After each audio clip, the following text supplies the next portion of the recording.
And this morning, we're joined by a very special guest, a man I've known for a very long time, I think since we were in grade 2. And actually, the reason we're talking to him this morning is because he's actually working out in Vancouver at the Olympics. We're joined by Lindsay. Thanks for joining us. Oh, thank you very much for having me. Good morning, everyone. And so you're out in Vancouver right now, and I guess we'll start off with what you're doing out in Vancouver. All right. Well, I have been spending about a month here. I am volunteering with the Canadian Olympic Committee at Canada Olympic House. It is a place for athletes, their families and friends, and former Olympians to go and relax, have a little bite to eat, something to drink, and catch up on what's been going on in their lives. So what would you say has been so far for you the most memorable moment? Actually serving a lot of former athletes that I have, watched on television and sort of heard about through past Olympics. We've had a lot of Beijing Olympians come through our doors and even some television celebrities.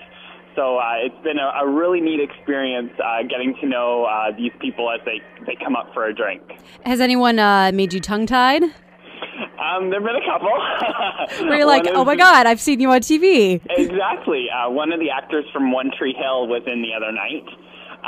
He is a former Canadian basketball player at the Olympics. So we were all quite excited to see him and to get to meet him and serve him as well. So it was kind of, I've seen you on TV and here you go. So for you, yourself, William, I know you were involved with the figure skating club here locally for quite some time. And yeah. Have you been able to meet any figure skaters that you kind of went, wow? I have. Jamie Soleil was in a couple nights right at the beginning. She was here doing commentary, so it was really neat to meet her and see her there. Sandra Bezic has also been in as well. And as the competitors are finishing their events, they've been coming in. So we've had a couple of the men and the pairs teams in. And I'm assuming within the next couple days, the dancers and the ladies will also make their way over to Canada Olympic House. So outside of your job, have you been able to see a bit of Vancouver and taken any of the events? I have. I've been very lucky. I was able to see the Czech Republic-Slovak hockey game for the men a couple nights ago. I got to go to a curling event and also a women's hockey event and one of the figure skating practices this morning. So it's worked out really well for me. Apart from the city, I've been able to go up Grouse Mountain and look around at all the different sites, ride the SkyTrain and the brand new Canada line that they've built. So it's been a really neat experience. It's my first time here in Vancouver. I'm just loving it. We're outside walking around in T-shirts and shorts, and I think you guys are back home freezing in a snowstorm. Unfortunately, yes. and we're done. Now, you haven't gone down that zip line or anything yet? I haven't. There's apparently a 7-hour wait.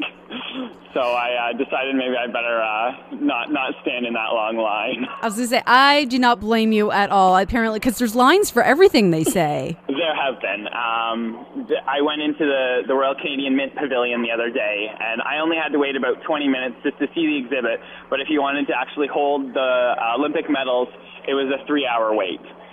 So people are crazy. They're all over the city. They're coming out in droves. When I leave work at the end of the night, the streets are packed. Robson Street is just a sea of people. So it's really great to see that the whole city has sort of come together and gotten around the Olympics. Now, what about the spirit of the Canadian fans? I hear it's just like some of the athletes are actually speechless by how patriotic people are being. Oh, it's great. Even last night while I was riding the bus back to the place where I'm staying, people just suddenly broke out into singing "O Canada." There are Canadian flags all over the place. Everyone has one either on their backpack or they're carrying it on their shoulder. Everyone's dressed in red and white and just very patriotic throughout the whole city. I mean, it must be absolutely electric to be there, first of all, and just to be experiencing, what you're experiencing. But also, after Canada's won some medals, it just must be, you must be able to cut it with a knife.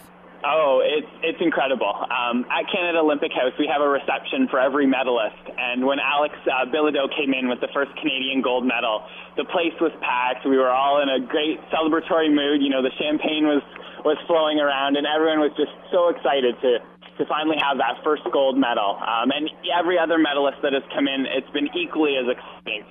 just celebrating their achievements over the past 4 years. It's incredible. I was going to say, you might have a better chance of actually getting to hold one of those Olympic medals by talking to one of these athletes and waiting in line. Exactly. I should. I'll see if I can work my way into doing that.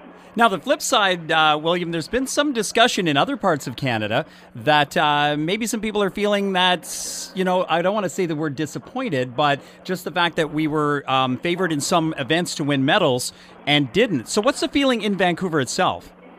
I don't think it's really like that here.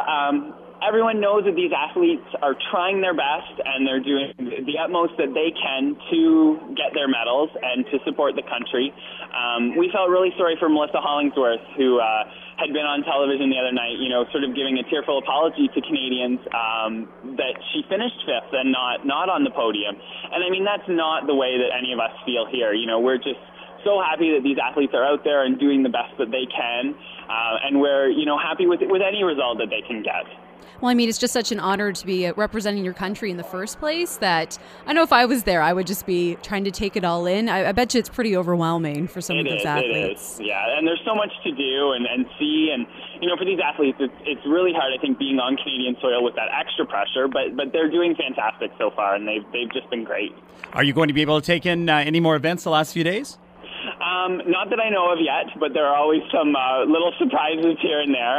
There are tickets all over the place at Canada House, and sometimes they farm them out to us little volunteers. So we keep our eyes out on the little board to see if there's anything available for us.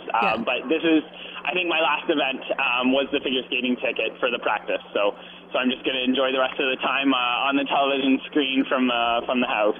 Well, it sounds like you're having a fantastic time. And is there any athletes in particular maybe that you want to meet before you come back home? Oh, geez, that's a tough one. I'd love to, say to have like Sidney Crosby or Wayne Gretzky come through Canada Olympic House. You never know if that'll happen if they happen to win a gold medal. It would be definitely a neat experience. But I'm just, it's just neat to meet everyone and to hear all their different experiences about where they've come from and what sport has brought to their lives. Well, William, thank you so much for joining us today. We really appreciate it, and enjoy the rest of your week. Well, you're welcome. I will try my hardest to enjoy the rest of my time out here.